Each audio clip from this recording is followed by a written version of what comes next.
प्रेम से बोलिए शंकर भगवान की जय।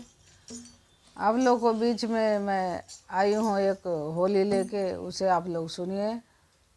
अपना प्यार दीजिए। क्यों बसंत पंचमी से शुरू हो जाता है होली गाना। तो एक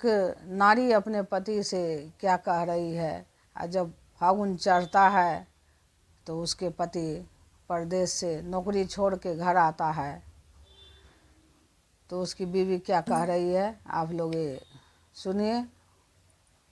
अपना प्यार दीजिए।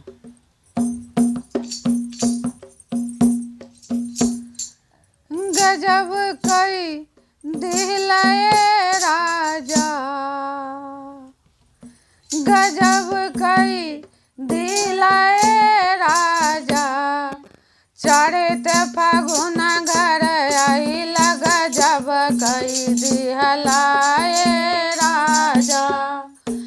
चढ़त फागुन घर आइला, गजब कई दिहलाए राजा, गजब कई दिलाए राजा, गजब कई दिलाए राजा, चढ़त फागुन घर आइला, गजब कई दिहलाए राजा, चढ़त फागुन घर आइला, गजब कई दिहलाए राजा,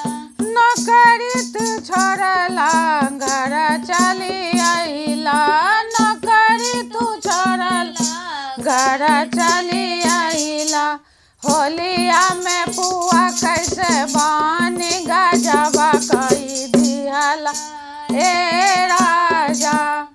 होलिया में पुआ कैसे बानी, गजब कई दिहला ए राजा, गजब कई दिहला ए राजा, गजब कई दिहला ए राजा, घरवा में पुआ कैसे बानी, गजब कई दिहला ए राजा, घरवा में पुआ कैसे बानी, गजब कई दिहला ए राजा, चढ़त फागुन घर आइला, गजब कई दिहला ए राजा, चढ़त फागुन घर आइला, गजब कई दिहला ए राजा, नौकर तू छोड़ला घर चली आइला, नौकरी तू छोड़ला घर चली आइला, आज बिया में रुपया कहाँ पाइबा, गजब कई दिहला ए राजा, जे बिया में रुपया कहाँ पाइबा, गजब कई दिहला ए राजा, चढ़त फागुन घर आइला, गजब कई दिहला